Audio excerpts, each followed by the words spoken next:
Hi everybody, this is Michelle from Virtual Hand Care, your online hand expert and virtual hand therapist. In this video, I'm going to show you 4 exercises that you can do to help get this finger joint straight.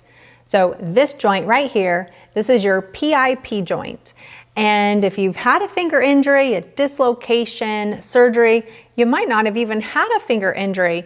Maybe it was in your wrist. But you might notice that this PIP joint of your fingers got really stiff, maybe even a little sore. So there's a lot of structures that go through this finger joint and a lot of ligaments that if you have some swelling, it just speeds up the process for those ligaments to get nice and tight. And unfortunately, it can lead to stiff joints and it can lead to you not able to bend or straighten your finger. So in this video though, I'm going to show you 4 exercises that you can do to straighten your finger. So let's get started. Full disclaimer, do make sure that if you have a finger injury that you have cleared this with your doctor and that you're able to start moving. So the first exercise you want to do is a passive stretching exercise, and that's where you're going to use your good hand to stretch the bad finger.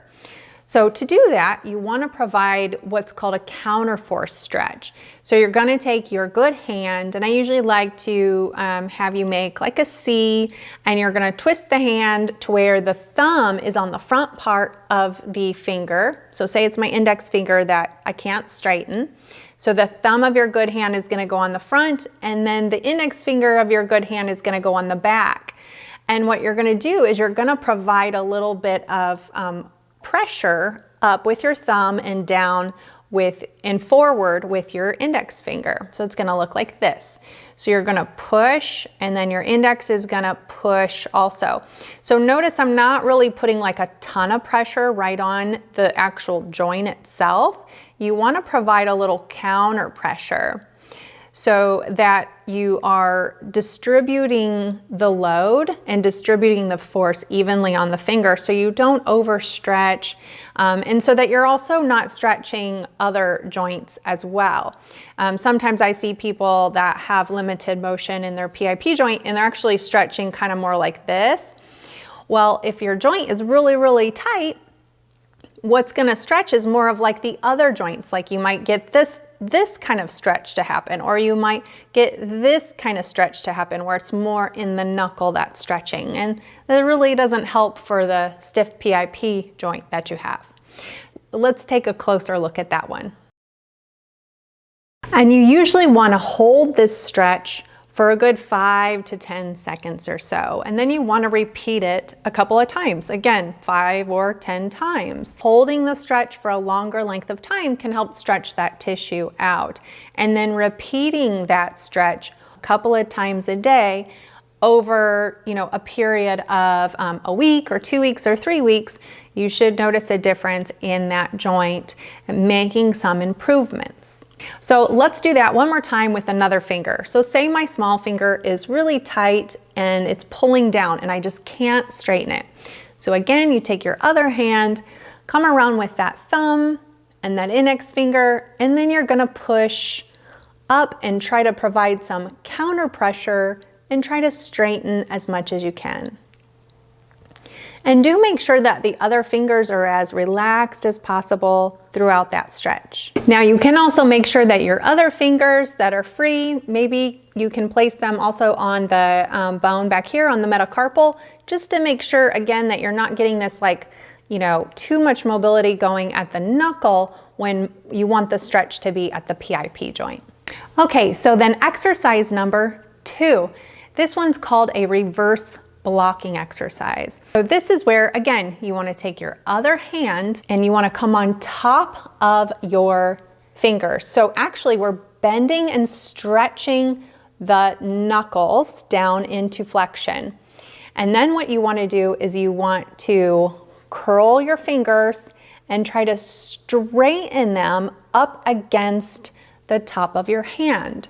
So this one is going to look like this.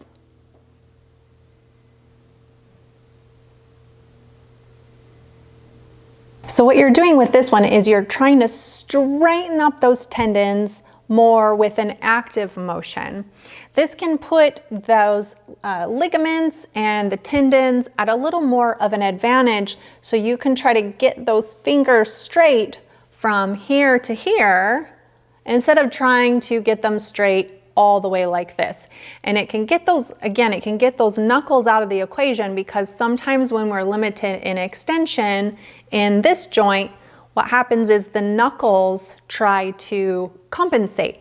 So by not letting the knuckles compensate, we push them forward, and then we work on actively trying to straighten the joint up and down this way in what's called a reverse block. And again, you can do that 5 to 10 repetitions, a couple times a day.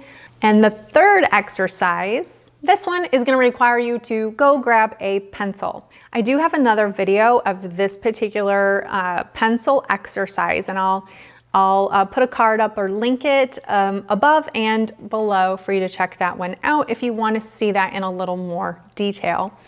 But what we're going to do with this pencil, it really depends on the finger that you need to straighten. So say that you need to straighten your index finger. So maybe your index finger is bent. What you want to do is put the pencil on the back side of the index finger. So you're going to want to feed the pencil through your fingers like so. You can also do it this way if you're trying to get your small finger straight as well.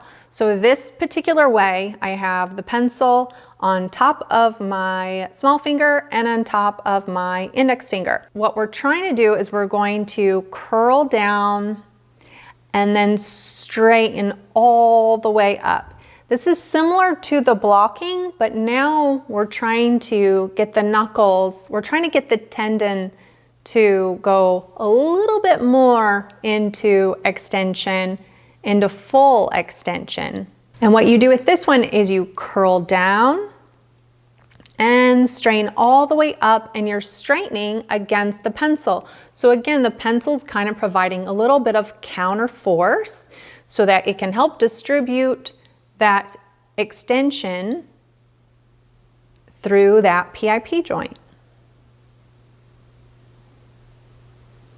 And this one you can do several of them if you want. You can do, 10, 15, 20, 30 of these, and you can even just walk around the house with a pencil, and if you see a pencil on your desk or on the counter, just grab it and start doing your pencil exercises.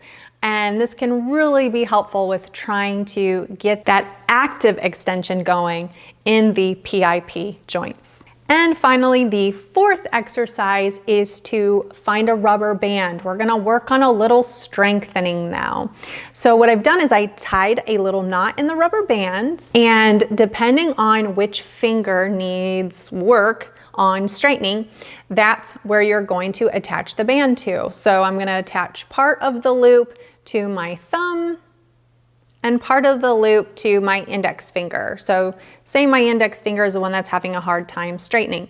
If it's your middle finger, then move the loop to your middle finger. If it's the ring finger, move the loop to the ring finger, and then so on. If it's the small finger, move the loop to your small finger.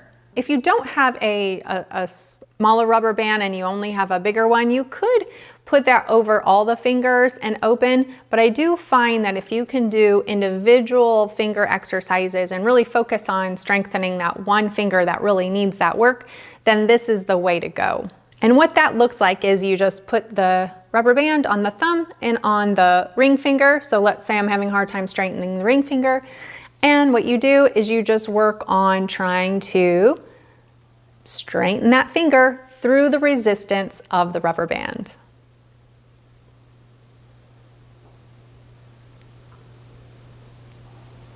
And again, you do, 5 to 10, a couple of times a day for a couple weeks, and you should notice a difference in your range of motion. And if you like this video, please give it a thumbs up, and don't forget to subscribe to Virtual Hand Care. Thanks for watching.